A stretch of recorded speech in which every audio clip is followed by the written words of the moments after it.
ગમ ગણપતયે નમઃ. ઓમ એં સરસ્વત્યે નમઃ.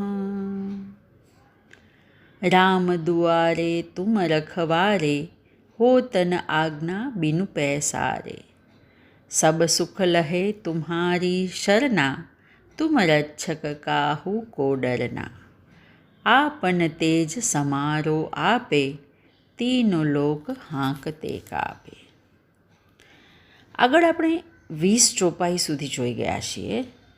હવે આ 21મી ચોપાઈમાં છે રામ દુઆરે તુમ રખવારે. શ્રી રામના દ્વારે તમે રખેવાળ છો. હવે આપણા મનમાં પ્રશ્ન થાય કે રામના દ્વારે રક્ષા કોની કરવાની? ભગવાનની? રામની?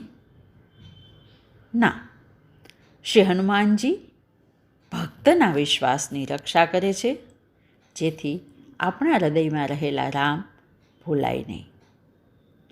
કોઈ પણ સાધક રામના દ્વારે પ્રભુના ચરણે સમર્પિત થવા માટે આવે છે, ત્યારે એની રક્ષા કરવાની જવાબદારી હનુમાનજી સ્વીકારે છે.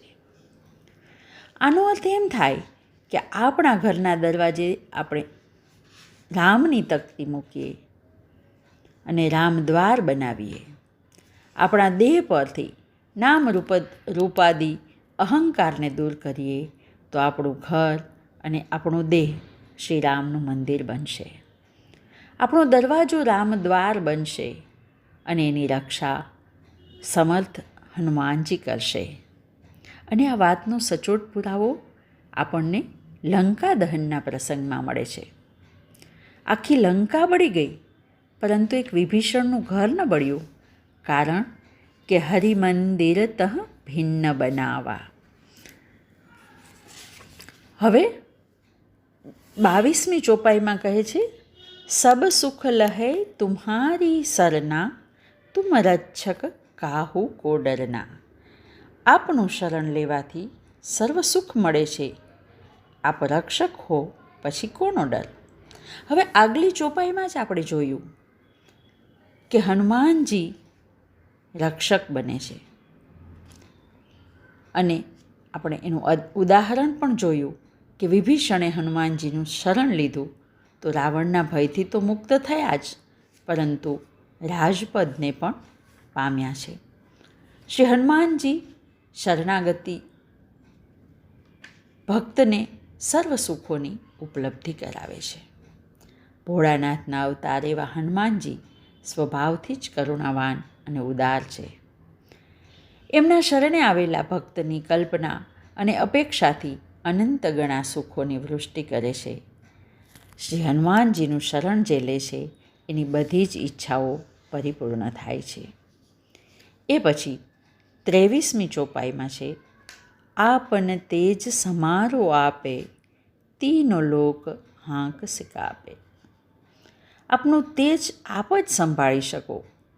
આપની ગર્જનાથી ત્રણેય લોક કાંપે છે. પોતાના અપ્રતિમ તેજ અને અમિત પ્રભાવને સ્વયં હનુમાનજી વિના અન્ય કોણ સંભાળી શકે? હનુમાનજીનું તેજ અપ્રતિમ છે. તેમના પરાક્રમનું વર્ણન તો સુંદરકાંડમાં સરસ રીતે થયેલું છે.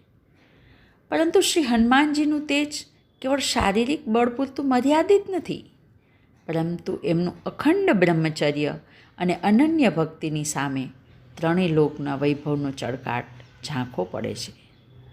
હનુમાનજીની બુદ્ધિ પ્રતિભા પાસે સૂર્યનું તેજ ઢંકાઈ જાય છે. એ પછી છે, તીનો લોક હાંકતે કાપે. શ્રી હનુમાનજીની ગર્જના દુષ્ટોને ડરાવનારી, સત્કર્મ કરનારાઓને પ્રેરણા આપનારી અને એમના ચરણે સમર્પિત ભક્તોને હિંમત આપનારી છે. આ ત્રણેય તત્વો આપણી ભીતર એકસાથે ઉપસ્થિત હોય છે. ત્રણેય લોકમાં ફેલાયેલી કામ, ક્રોધ, લોભરૂપી દુષ્ટ લાગણીઓ હનુમાનજીની પ્રેમસભર ગર્જનાથી થરથર કાંપે છે.